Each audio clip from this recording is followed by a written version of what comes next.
te kenn wax waaw man nag kenn du wax bi man loolu. est-ce que dégg ngeen wax ñi lu ndaw lañ daan def lu ndaw. waaw ñu naan woy moom léegi parce que wax na ko sur l'indemnisation de la famille de médecin. mais coow loolu yéen xam nga mais Omar fii jël nañ fii ay journalistes yóbbu leen ba Perpignan pour won leen ay moteur avion présidentiel.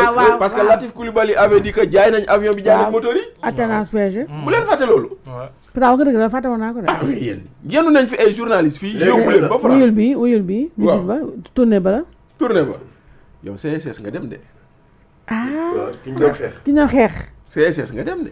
moo na dem taxaw ne takk maskam. takk maskam naan ay ndaw Samba xaw ma lan ak lan et cetera. waa ji muus mu ne woy c'est la première fois qu'un chef d'État. dugg nii. parce que ils ont le discours. mais non mais man. nañu fal Bachir léegi mais non mais attends.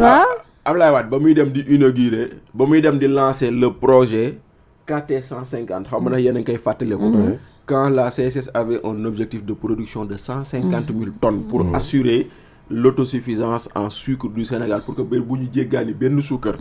lancement projet KT 150 la tuddoon. Ablaye Wade moo demoon CSS lancé ko man j'étais journaliste et je l'avais couvert. maintenant nag xaw ma ndax dugg ci biir usines yi loolu lay wax.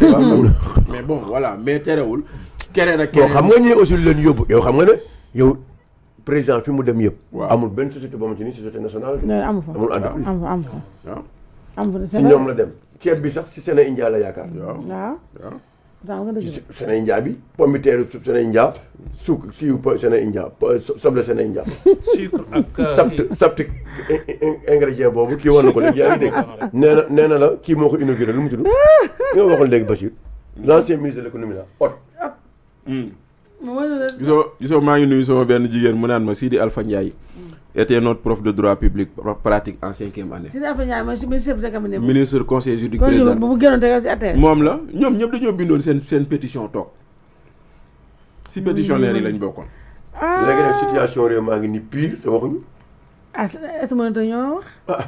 waaw léegi man li ma jaaxal ci mbir mi mooy frénésie voyage bi tamit Joms bu jaaree nii usu jaar nee kii jël avion bi kii jël avion baa Joms gis naa temps yi yëpp ci réseaux sociaux yi ñu naan fa mu waroon dem Chine bu mu waroon fan la waroon dem sax Palestine conférence Palestine moo dem États-Unis voilà xool kaay ba liiral Aïssatou parmi ñi doon signé les pétitions jàppal professeur Babacar régi dagaleen yi professeur Babacar Gueye il a été désigné président des concertations sur la justice mooy dialogue bi jàll bi moom lañ tànnoon professeur Ablaye Bathily nommé envoyé spécial du président de la République Sidi Alpha Ndiaye nommé président du conseil juridique du président de la République jëlal docteur Ndéné Mbodj directeur COUD jàppal professeur Mamadou Diouf moom moo taxaw fii ci commémoration 80 ans yi ne mag ab Diomaye def na fii si pour les nu mu tuddati pour les gars de Thiaroye là lu kenn musul def alors que tirailleurs alors que Ablaye Wade moo instauré journée bi Abdou Diouf moo clôturé kii bi Macky Sall moo leneen ak leneen nga jógee ko foofu noonu nga ñëw professeur Massamba Diouf moom mooy le secrétaire national de l'ANAQ-Sup pareegu ma de Sékou Diatta directeur général de l'agence de la Grande Muraille Verte Abdou Aziz Diouf directeur général de l'enseignement supérieur Daouda Ngom ministre de l'enseignement supérieur xaw ma ministre de l'environnement professeur Aliou Ndiaye directeur de l'autorité nationale de la biodiversité professeur Alassane Diédhiou recteur université docteur Aminata Sarr moom la ñu yóbbu TDS Demba Diédhiou directeur hôpital Abass Ndao professeur El Hadj Samba Ndiaye directeur des affaires académiques la direction générale et le professeur Mohamed Abdelali directeur du musée des civilisations ñii ñëpp parmi les 222 signataires là ñu ngi nii ak ñeneen ñu ma fàtte ñoom ñëpp ba ñu doxalal encagoulé nekk fii di ñu kii te alors que xoolal il disait liberté démocratie défense des droits humains alors que projet bi lañ doon défendre voilà. waaw léegi sénégalais yi ñoom le peuple sénégalais askan wi ñoom à qui se fier. waaw mais nañ ko ne ak ñun nii rek ñun nañ def suñu rôle ba si kanam.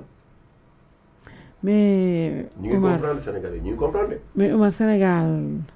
mais xam nga yow li Bachir temps bi nga jël nii xool lii nii man xalaat ma ko. mais non mais dina am yeneen sax Bachir génne waat dina am yeneen yom dans le temps di nga ko génne. mais tu te rends compte. dans le temps. tu te rends compte. c'est-à-dire li nga dégg nii. Bachir wax mooy tey rek Karim Xrum Xax mi ngi taxaw. criminalisation. interpeller les chefs religieux. ñu waaf ñu waaf. ñu waaf waaw. c'est-à-dire que ñu waaf ñëpp. ñu waaf yëpp loolu la. ñi waaf et puis ñëpp sans état d'âme. ana ñu démb. waaw fu ñu nekkoon. c'est-à-dire que nan la ñu nguufaane woon Karim. waaw. Karim c'est après qu'il a compris que dañ ko. c'est après. mais au moins il a eu l'honnêteté de reconnaître de reconnaître qu'on l'a utilisé. Il a eu l'honnêteté de s'excuser auprès des gens yi nga xam ne dans son combat il les avait identifiés comme des ennemis. wax leen lu nekk. moo tax j'aime Karim quoi. waaw oui dafa dëgg et puis il reconnaît il assume. reconnaissant. voilà il assume. mais maintenant ni nga ko mën a waxee nii ci professeurs yi loolu nga ko mën a waxee ci société civile bi. loolu nga ko mën a waxee ci journaliste yi nag mais journaliste mais Aïssatou je me souviens que quand ils ont fait une pétition pour dire qu'ils ne vont pas Macky ne doit pas faire un troisième mandat damaa toog télé nee leen c'est des politiciens ce ne sont plus des journalistes dama toogoon télé may leen c'est des politiciens ils ne sont plus des journalistes ndaxte kuñ dem ba nangu jël sa tur dugal ko ci pétition signé ne yow àndoo tu as pris une position politique. c'est la vérité. loolu lañ leen waxoon te bañ ko waxee ñu nekk fii nii ana ñu si ëpp tey ñu mujjee ana ñu tey ñu si ëpp tey fal nañ leen ñu si ëpp tey fal nañ sa plateau bii laa toogoon du toog ma naan leen nañu falee woon Baara Ndiaye la ñu falee Sambou Biagui te na ngeen kaasee woon ci Baara Ndiaye ni palin bi baaxul noonu ngeen noppee ci Sambou Biagui fii laa ko waxee woon ma fii laa toogoon ma ne leen Baara Ndiaye dañ ko fal journaliste yëpp yuuxu parce que nee nañu accord bu ñu Ablaye Wade bàyyee loon moo ne woon ni on nommera un directeur de la maison de la presse de concertation avec les acteurs wala boog ñoom ñooy def seen proposition jox Ablaye Wade ñu tànn loolu lañ déggoo woon Macky Sall ba mu nommé Baara Ndiaye journaliste dañoo boycotté maison de la presse. Exactement. boycotté ko Omar parce que nee nañu on a nommé un journaliste partisan Baara Ndiaye ñu bëri Synpics defe naa bokk na si ñu mujjee jël seen locaux pour def ko seen siège ak yeneen il a été conspué il a été hué il a été boycotté parce que lu tax ñu ne Macky Sall a nommé un journaliste partisan mais tey Diomaye a nommé plusieurs kay quelqu'un de plus que partisan et pourtant personne n'a rien dit. ñoom daal leur victoire daal mooy def lu leen neex. voilà te ñi doon taxaw di wax doo waxatuñu. léegi nag maintenant ce qui va sauver le Sénégal. c'est quoi mooy li Omar wax. c'est-à-dire ñii di wax nañ continuer di wax. parce que ñoom dans leur esprit. Aïssatou da nga war a noppi. waaw ñoom loolu la ñu gëm. dans leur esprit Omar da nga war a noppi. dans leur esprit Bachir dafa war a noppi Doudou dafa war a noppi. tu sais pourquoi. parce que dans leur esprit yéen warootoo leen wax parce que sénégalais yii. parce que boo seetloo on essaiera toujours de vous opposer xoolal dem sunu waa ji salaamaaleykum. mu ne ñii ñaar ñoom du ñu wax du ñu kii xam nga tontu ko tontu moom. mooy loolu. taluñu ko mooy loolu. mais c'est vrai nag quand même c'est-à-dire que foofu lañ toll. yéen amatoo loolu leen wax da ngeen war a noppi.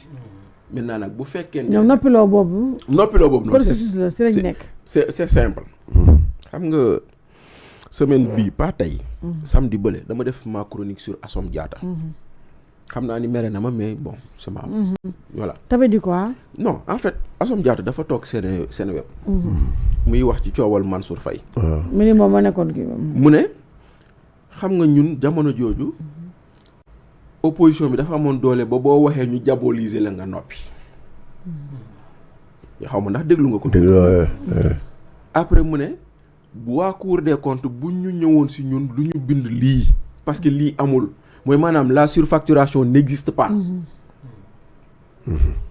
mais man dama toog ma ne mais attends. yow Assome tu es dans un gouvernement. qui lance un marché. tu sais que y a pas de surfacturation.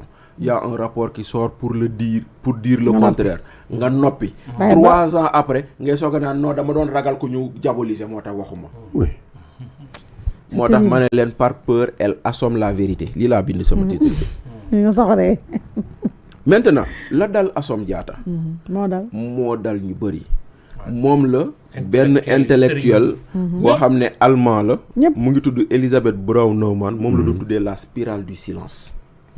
inspiré par la peur. la spirale du silence moo di ni dafay am koo xam ne lu mu xalaat parce que ñëw chaque jour nit ne la gi nga félicitation yow de lu ngay wax ñemeew ma kaa wax parce que xam na ni voilà parce que kooku jàpp na ni bu waxee xalaatam dañ koy diaboliser xaaral mu noppi et puis lentement voilà ñu instauré loolu léegi nag moo tax ñii di wax tant que vous parlez yéen a ngi may fit ñeneen ñi pour ñu xam ni li nga Omar Faye di wax am na ku ko gën a mën a wax fuuf mais dafa amul woon fu mu koy waxee wala dafa tiit ba waxu ko kon nag moo tax yéen waroo leen noppi parce que c'est tellement vrai demal si réseaux sociaux yi c'est important soo bindee aimé yi mooy ëpp waaw mais kenn du commenter waaw te lu ñu lay wax nii aimé yi ñooy ëpp waaw aimé yi ñooy ëpp quand tu prends une position dañuy aimé rek daw xam nga lu tax ils ont cédé à la peur nga ngay gis ko la ne mais Doudou yow sonnoo si injurier ak yooyu nga lay mais non ñii loolu la ñuy ut loolu la ñuy ut dañuy bëgg nga noppal c'est-à-dire c'est un groupe de personnes waaw